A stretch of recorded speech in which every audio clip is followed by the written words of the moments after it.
E aqui dentro do córtex da adrenal, a gente tem 3 camadas, ou 3 zonas. Então o córtex, que é aquela camada mais externa, mais superior, pode ser dividido em 3 zonas.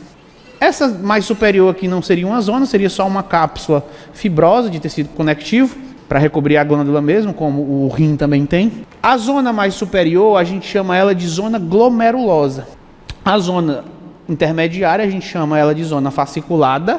E a zona mais interna, a gente chama ela de zona reticular. Aqui está o nome latinizado. A pares glomerulosa, a pares fasciculata e a pares reticularis, que aqui já é uma característica histológica. E mais internamente, já sendo outra camada de outra origem embriológica, a gente tem a medula da adrenal, que eu citei anteriormente. Aqui já é um esqueminha, ali era um corte histológico, aqui já evidencia melhor. Aí eu tenho a zona glomerulosa, mais externa, como eu havia falado. Cada zona dessa, ela sofreu, assim como todos os tecidos, como todos os órgãos. Um órgão é o quê? É um conjunto de tecidos. O que é um tecido? É um conjunto de células, com funções diferentes. Então, esse tecido da adrenal, ele é composto por células diferenciadas. As células da zona glomerulosa sofreram diferenciação e viraram quem elas são. A da zona fasciculada também e a da reticulada também. O que difere, basicamente, essas células dessas zonas são as enzimas que elas expressam. São as proteínas que elas expressam, como todas as células. O que difere um neurônio do olho de uma célula da pele são as proteínas. Por quê? Porque são os genes. E os genes transcrevem o quê? Proteínas. E as proteínas fazem as células ser o que são. Então, mas no nosso tocante são as enzimas, sobretudo as enzimas metabólicas que fazem com que cada zona produza hormônios específicos. Então, o que difere, por exemplo, a zona glomerulosa da zona fasciculada são os hormônios que elas produzem.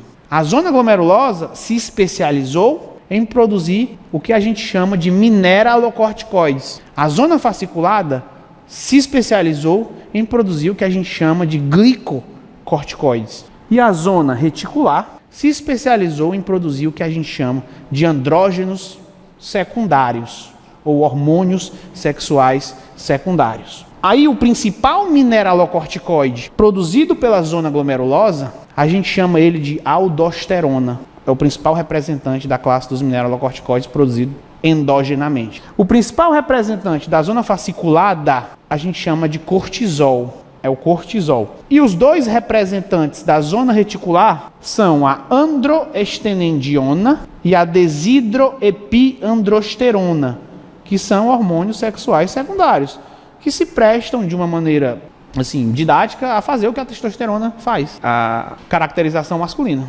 Só que eles são secundários porque eles têm receptores bem menos distribuídos e fazem os efeitos masculinizantes bem menos do que a testosterona e do que a dihidrotestosterona, que é a testosterona de fato ativa. E a medula da adrenal se especializou em produzir as catecolaminas, adrenalina e noradrenalina. 80% do conteúdo da medula da adrenal é produção de adrenalina, os outros 20% é noradrenalina. Então a noradrenalina também atua como hormônio, só que a relevância dela em termos hormonais é bem menor do que da adrenalina. A adrenalina é muito mais hormônio do que a noradrenalina. A noradrenalina é mais neurotransmissor dos neurônios pós-ganglionares do sistema nervoso autônomo simpático.